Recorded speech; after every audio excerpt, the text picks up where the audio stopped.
Oh boy. Okay, so once again, thanks everyone for being here.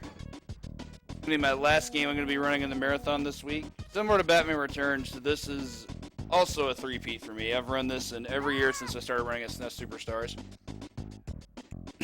Probably, and in this case of this game, it's because I'm probably the only person crazy enough to run in a live marathon, because this game is out of its mind. If you can say that about a video game. So this is the Simpsons Bart's Nightmare. Very well-known rental title.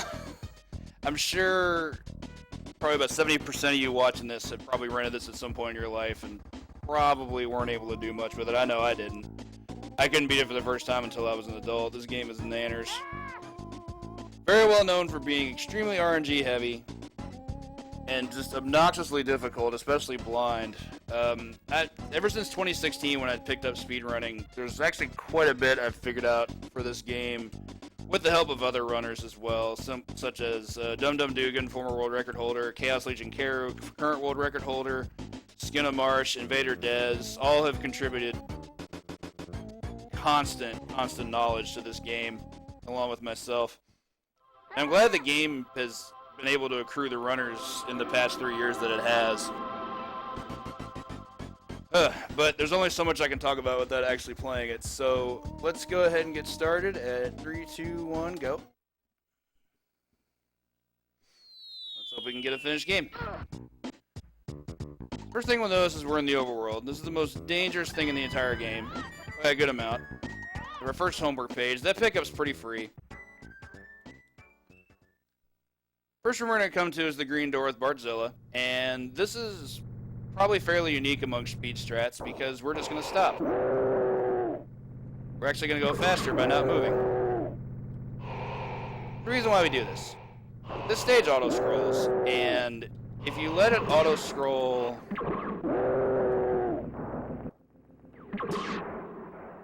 as the game intends, what's going to happen is Bartzilla is going to walk across these buildings that he can kick and cause the screen to explode. It basically wipes out every enemy on screen.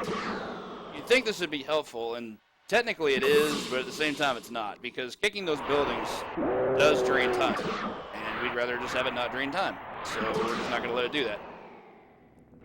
By holding left, this allows us to be able to maintain the cycle on the enemies that we have to fight, including all these vehicles that you see. And we don't lose time from that. They're going to come this way no matter where we are. They get to us in the same exact amount of speed here. We have a variety of different controls here. A different button is used here for every different direction of lasers. So the sky, the train, the ground. Then we have these fireballs taking the helicopters. This is a little scary. Tanks are probably the scariest enemies here. Technically jets should be because they do the most damage. But they're very easy to telegraph. But that's going to take us out and move us on to page number 2. Our goal here for the category is we need to be able to collect all 8 pages in order to be able to finish our homework. So the first page collected is going to move us on to the second. This is Bartzilla 2. By far the most random stage in the game. As you just saw there, I collected enough momentum to be able to get hit in the head with a frying pan, and I couldn't do anything about it. Another auto-scroller. This one forces us to have to scale this building and hope that we don't get hit by anything, because getting knocked down costs us time. It costs us a good 3 to 4 seconds for every hit. It also costs a score, which only really matters if you're trying to go for a specific grade, whereas I'm just trying to go for finish. That I disagree with. I don't know about that hitbox video game. Alright, we're in a bit of trouble here. I'm going to have to stay quiet while I try to get past all this nonsense. My first goal is to try to get to the 2 window segment. It always decreases by 2 every single segment, so now we go from 4 to 2, and we should be good. Out of the way. Screen catches up with us, we're dead. On to Homer, get our electric field going, and he electrocutes himself to death. Ooh, that started off rough, but once I got to the 2 window segment, things were a bit more smooth. Alright, back to the overworld, now that we collected our 2 pages. And head to the left to find our next homework page. In the meantime, I'm going to be doing my best to find a soda can. It's a rare item drop, so there's a chance I may not get it, though I really hope I do. Pretty much a toss-up which one of these 2 I want to play. So We'll start with Itchy and Scratchy. This is one of the more fun stages in the game, and also probably the easiest. A really quirky beat-em-up style stage, where you can't attack unless you have a weapon. And our starting weapon, the hammer, is by far the weakest, but it's all we have for the very beginning. It's a good tutorial, I guess. Our first little segment, we have Itchy and Scratchy attacking us in waves. Make sure we can get past that. Roll on past these vacuum cleaners. Those things are very dangerous. If they touch you, they kill you. Granted, if we take deaths before this segment, we can just farm these light bulbs to get extra lives. We can only have 4 lives total, so I can't go past that. But if I took a death there, then I would have been able to snag that and just have a free life. From here, there's not really a whole lot of randomness going on. These Itchies and Scratchies spawn in the exact same parts that they always would. Jump up the stairs for a little bit of burst of speed. Right, pretty scary stuff there. Can't get away from those vacuum cleaners quickly. It can be a real issue. So now we have the plunger gun. Fire extinguisher is a very, very good weapon, but the plunger gun is by far the most powerful weapon for these stages. That won't really be evident in the first Itchy and Scratchy stage, but it definitely will in the second one. Hopefully I'll get to show that. Oh, another runner I forgot to shout out. So I don't believe he's a speedrunner, but there's a streamer by the name of Peebs who actually discovered this strat. When you get to the kitchen, if you just stay behind the phone on the very bottom pixel, you can shoot anything as it comes to you, and if you're on the very bottom pixel, it's completely safe. Even Itchy, if he throws that knife, which normally has a gigantic hitbox, it won't hit you because it's just going too high. He's going to throw it there, just completely whiffs us. The only thing I'm worried about right now is these fireballs that are popping out of the stove. Just have to listen for them.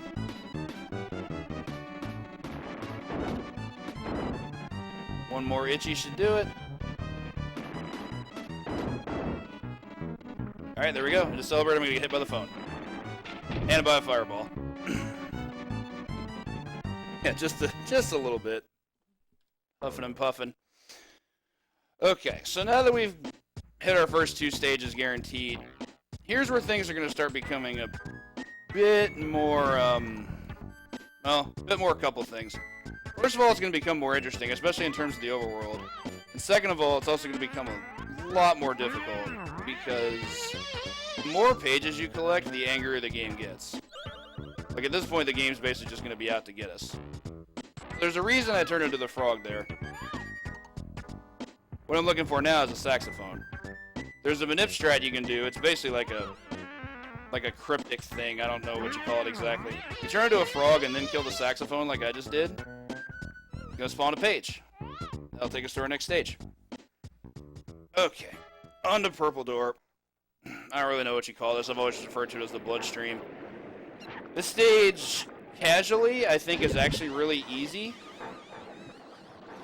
But in a speedrun setting, it is incredibly dangerous because you can die in just one hit here. Especially from the guys with grenades. The guys with the spiked helmets are only there to play defense. But the grenades one-shot you. You always have to be mindful of that. There is one thing you can do to manipulate it in your favor. If you approach a grenade enemy from below, he actually can't hit you. They can only throw grenades upward. That's a cool bit of manip that I discovered. It actually ended up becoming really necessary because I was taking way too many deaths, way more than I wanted to. You can see I curved down there to make sure not hit that guy. So here we have Joe Fission, who is our target for this stage. We have to hit him a designated number of times. Thanks for the damage boost. We have to hit him a designated number of times in order to be able to get our page. Not doing that, it's not safe. Ooh, that actually almost got me. So the red viruses are actually good to kill because if you kill a red virus, it kills every other virus on the screen. So killing those is generally pretty clutch. A little scared here, though. Ooh, I didn't know what was going to happen there. There were 2 grenaders, and I didn't know what to think. Pulled that out, though. Okay, so back to our overworld. Still looking for a soda can. I hope we don't need it, because there are some other manip strats that I can work with. And maybe it'll just give us a page for free. It's happened in the past, it can happen again. For our second manip strat, we're going to blow a bubble on this old lady's face. And there's our page. Whew. Okay. Onto our blue door. This is Bartman. And I think this is probably the most popular stage in the game from people that have played it. Even for those that don't enjoy it, I seem to get a pretty decent amount of feedback that people actually do like this level in particular. It's kind of easy to see why. It's really easy to control, and it plays like a genre people enjoy. It's basically it's like a handicapped shmup, in a way. Didn't really want to pull back that, but these balloons are acting silly. Essentially all the stages is just a boss rush.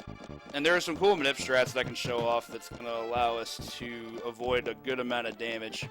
Our first boss, we have the twins. Got a really good spawn pattern from there where they spawn at the bottom. Fortunately, I took that hit. Should be okay here for the rest. Just unload, and there we go.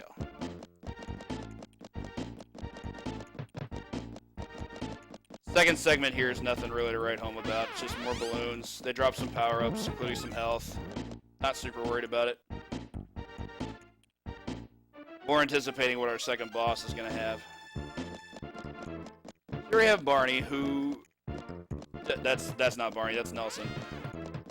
So Barney has really low health, but he does have really good attacks, particularly that gas cloud that he belches out. The peanuts that shoot out of the elephant's trunk aren't all that bad because you can actually block those by shooting them. So as long as you avoid the gas clouds, you're generally good. For anyone that had difficulty with this section, this is a free strat that I'm giving everybody. If you go to the very bottom pixel, or the bottom segment where the missiles would launch, and just float along here, the missiles can't hit you.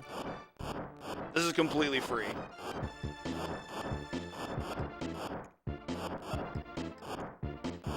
What's not free, however, is the Smithers fight. Smithers is awful. Probably the hardest boss in the game for any of the levels that we're going to be going through here. Particularly because these missiles just do way too much damage. See, that one took off half my health.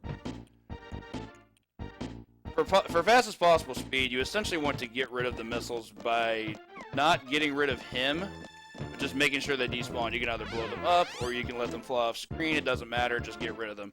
Once all 6 missiles are gone, he flies away. You can try to fight him, but he has a pretty decent amount of health, so it's better just to get rid of all the missiles. Just go on your day. Quick radioactive cloud segment. I just follow the same navigation every time. We are going to have to do some lag management here, which is going to be really rough. I did not want that to happen. Unfortunate. If you get clipped right above a radioactive cloud, it does kill you, as you see there. I had to be extra careful through the rest of the stage. That includes getting hit by one of those little red planes or by a rocket. It doesn't matter. That they are. Page spawns are absolutely speed strats for this game. I only wish they were more consistent most of the time. Really don't want to get hit here. Yeah, I definitely got hit. Did not want to get hit. That's really bad. Didn't want to take that death. But fortunately, I can play some safe strats on burns that should allow me to not be able to die again. Last segment's pretty free. It's more just more rockets flying down from the bottom of the screen. It shouldn't really cause any issues. We're just going to let all this fly on up. Breeze on through.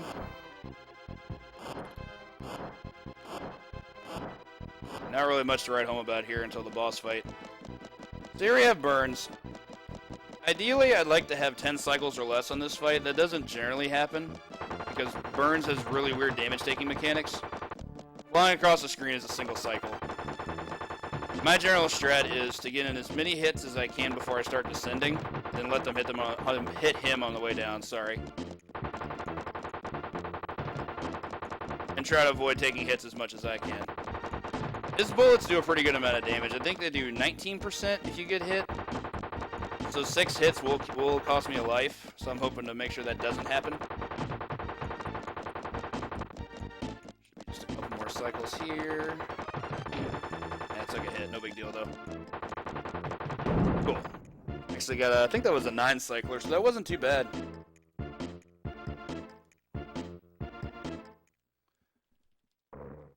Okay, so I've got 3 pages left to collect, and I'm still missing 1 key item with which to try to unlock one of those pages. I still don't have a soda can, and I may not get one at this point. So at this point, I'm hoping to either get a soda can, or I'm hoping to have the page just spawn, which, again, may or may not happen at all. Okay, cool. Ooh, super lucky. Okay, so in this case, we have 2 page spawn techniques left. We go ahead and shoot that TV with the watermelon seed. That'll give us a page. Take us through our second itchy and scratchy level.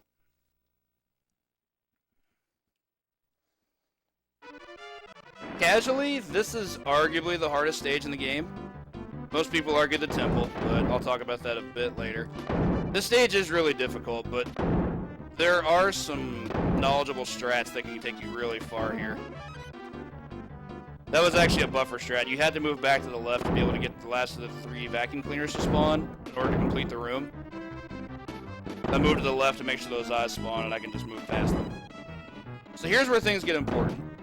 I now have the plunger gun. I will never be able to get the plunger gun again for the rest of the stage, so I have to hang on to this plunger gun. Similar to the previous kitchen, we can camp here on bottom pixel and just kill Itchy and Scratchy as they come in. There's a bigger danger at risk here, though. There's no stove like there previously was, but there are these bubbles that pop out of the sink. However, they have a trigger point. If I don't move past that trigger point, they will never spawn. So my goal here is just to sit tight and kill them as they appear and make sure that trigger point never happens. They come in the exact same waves that they did the first time around, so it's pretty simple to pin down. Yeah, what's strange about this stage is a lot of people didn't know there was a second Itchy and Scratchy stage. It's also the only stage that you have to come back to, even if you've completed the first one. I don't know why they did that, but whatever.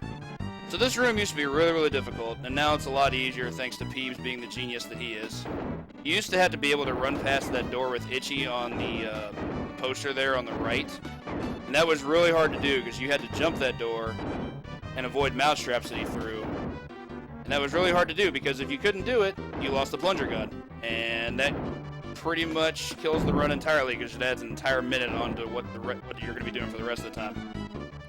Alright, last room. Got 8 vacuum cleaners.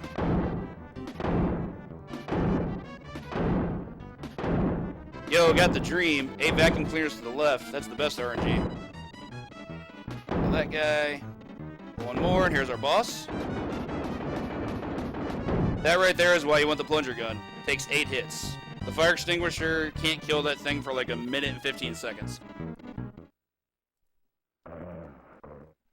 Okay, 2 more pages, 1 more speed strat. Oh, cool, they're just going to give me the page anyway. Guess I don't need that.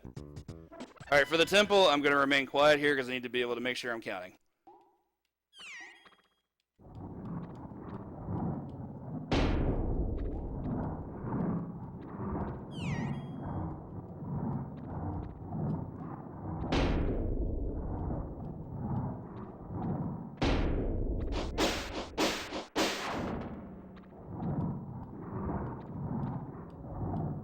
Nothing to do with that guy. That guy can kill the stage for you faster than you can blink.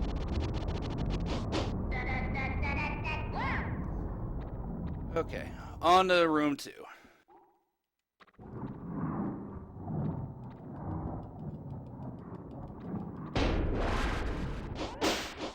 No. Wanted nothing to do with that.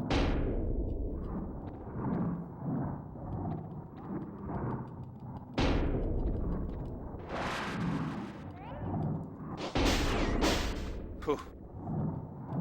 Wasn't sure what was going to happen there. Alright, that's our last page. Oh, I couldn't sub 18. Oh well, I got trolled in some early stages. On last cutscene skip, it's going to be time.